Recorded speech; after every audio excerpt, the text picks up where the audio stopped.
You were taught that debt is the enemy. Pay it off, avoid it, fear it. So why do the wealthiest people you know seem to borrow more, not less? Here is the part nobody explained.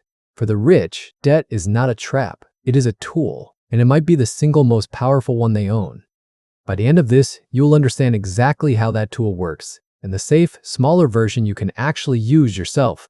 Let's start with the proof that this is real, not a conspiracy. Look at how the very wealthy actually fund their lives.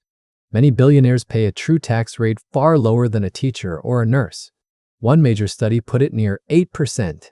That is not because they hide cash in a mattress, it is because they barely sell anything. They borrow against it instead. To see why that is so clever, you first need to separate two things that schools lump together as one ugly word.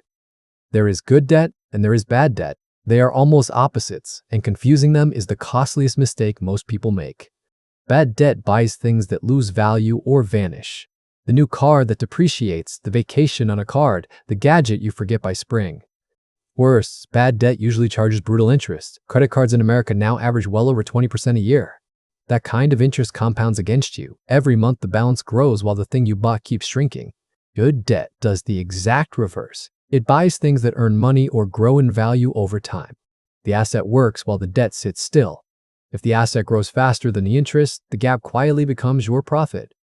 This is the whole secret in one word: leverage, using borrowed money to control far more than your own cash ever could.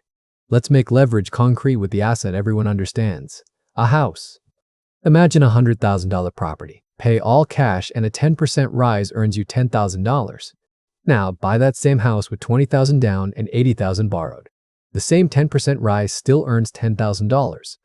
But now that $10,000 is a gain on just you $20,000. That is a 50% return instead of 10. Same house, same market, 5 times the return on your own money. That multiplier is why real estate builds so many fortunes. And there is a second gift hiding inside that mortgage. A tenant or the asset itself helps pay the loan down for you. Over time, you own more and more of something valuable, using mostly other people's money to get there. Business owners run the very same playbook, just with companies instead of houses.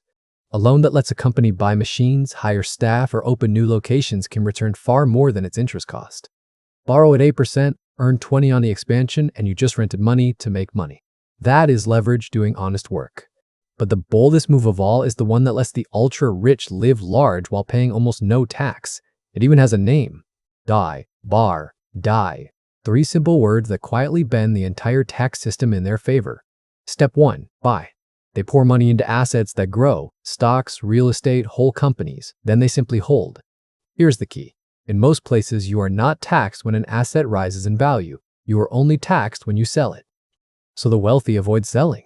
Selling triggers the tax bill. Instead, they move to step 2. Borrow.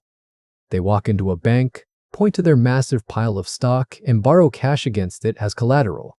Because it is a loan, not income, it is generally not taxed at all. They get spendable cash and never sold a thing.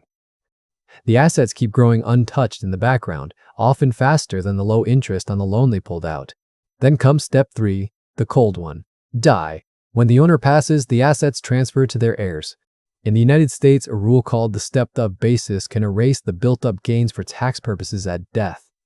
The growth that was never taxed in life can pass on largely tax-free. The loop closes and the dynasty rolls on. Now, this is not magic and it is not free. Leverage cuts both ways, and that is the part the rich respect most.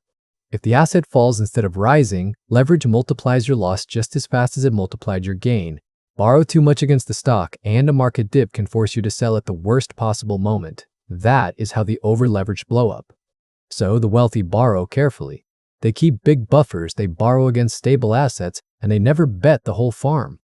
Which leads to the real question. None of this requires $1 billion. What is the safe version for a normal person? Rule 1. Hunt down and kill bad debt first. High-interest credit card balances are leverage working against you. No investment reliably beats a 20% credit card. Clearing that balance is the safest guaranteed return you will ever get. Rule 2. Use good debt only for assets that grow or earn. A sensible mortgage on a home you can comfortably afford is the classic example. Rule 3. Never borrow more than you can repay if your income vanishes for a while. Keep a cushion. Buffers are what keep leverage safe. Done right, even modest leverage moves you from the side that pays interest to the side that earns it. Debt is not good or evil. It is a lever. In careless hands, it crushes you, and in steady hands, it lifts you up. The rich did not get a secret you can never touch. They just learned which kind of debt to pick up and which to put down. That is exactly what we do here. We hand you the cheat sheet to the money machine. This is Braidonomics.